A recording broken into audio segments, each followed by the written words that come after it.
Dear student, today we will discuss Torudat's poem Our Casuarina Tree. Torudat was an Indian poet who wrote in French and English. She was born in Calcutta in a respectable Bengali family. Her father, Govind Chandra Dutt, was a linguist, and her mother was deeply interested in Hindu mythology. Toru was the youngest child after sister Aru and brother Abhuj. They converted to Christianity in 1862. She received her education in France and England and was greatly inspired by the English Romantic poets.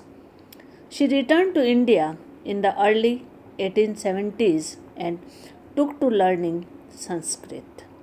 Loss of brother Abhuj in 1865 and sister Aru in 1874 plunged her into poetic production. She earned fame for her literary activities in spite of her premature death. Her poetry comprises a shield cleaned in French fields published in 1876. Her two novels, The Unfinished Branca or The Young Spanish Maiden, written in English, these were her famous writings. Our Casuarina Tree is a poem published in 1831 by Toru Dutt, an Indian poet. In this poem, Toru Dutt celebrates the majesty of the Casuarina tree that she used to see by her window and remembers her happy childhood days spent under it and revives her memories with her beloved siblings.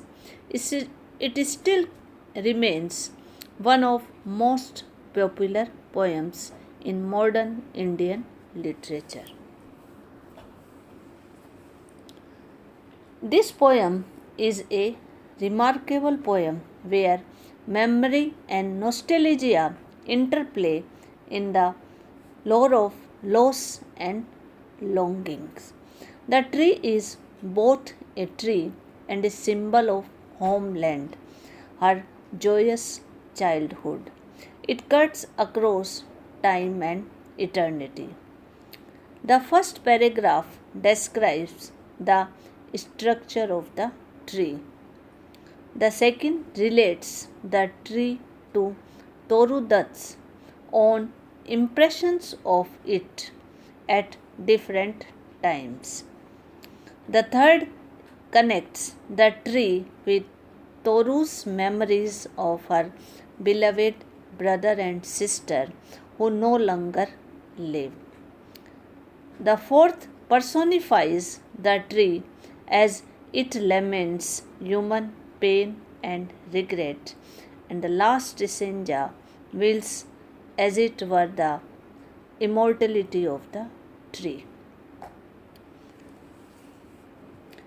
The poem Casuarina Tree is from Toru Dutt's Ancient Ballads and Legends of Hindustan.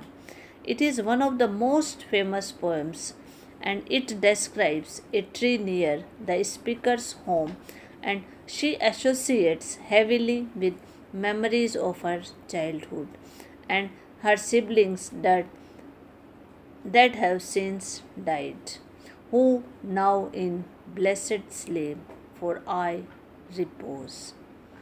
The word our in the title hints at this significance.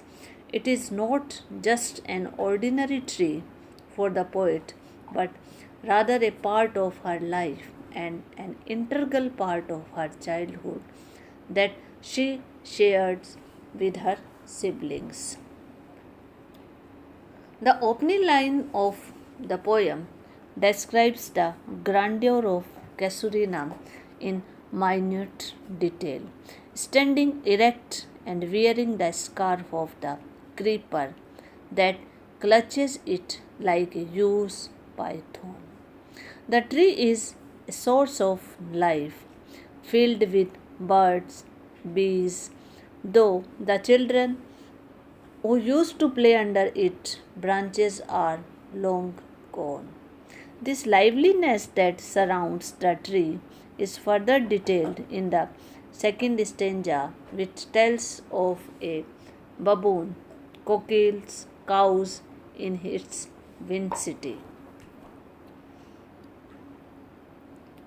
Still, in the third stanza, the speaker tells us explicitly that it is not because of its magnificence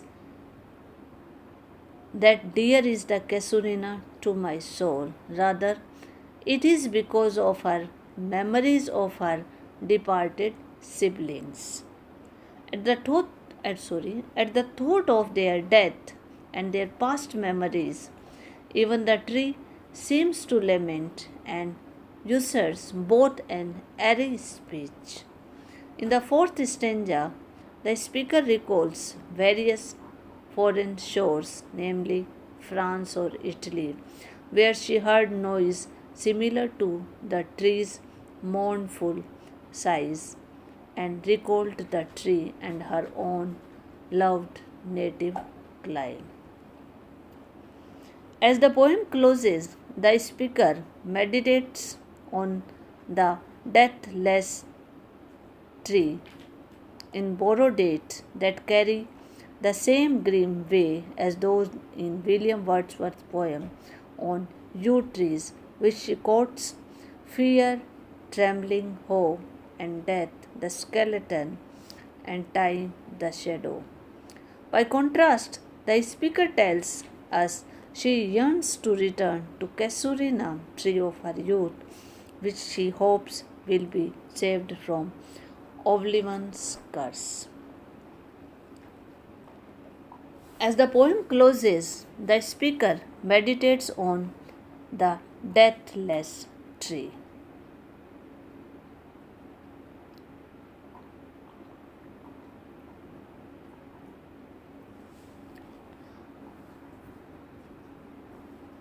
This poem is an ode to the Casuarina tree that the poetess had in her garden back in her motherland. The memory of the tree is the only link she has left with her past and her cheerfulness of formative years.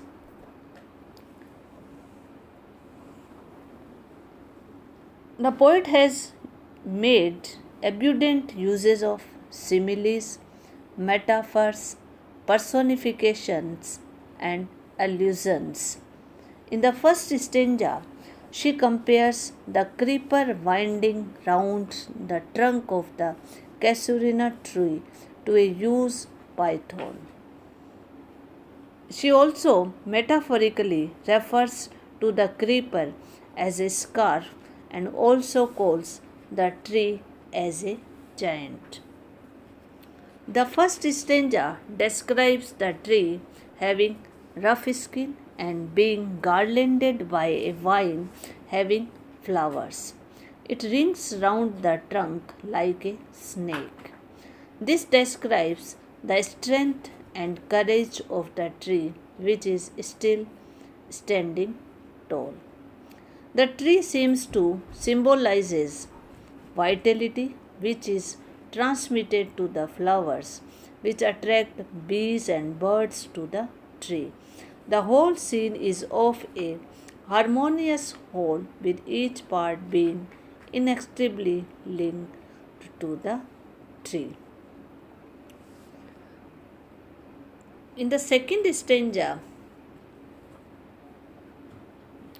new animals like baboon and birds are introduced that extol the beauty and nurturing nature of the tree.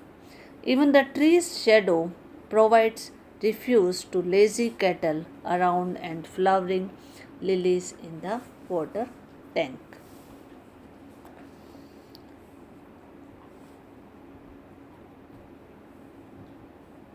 The poetess goes on to compare the water lilies in the tank to snow.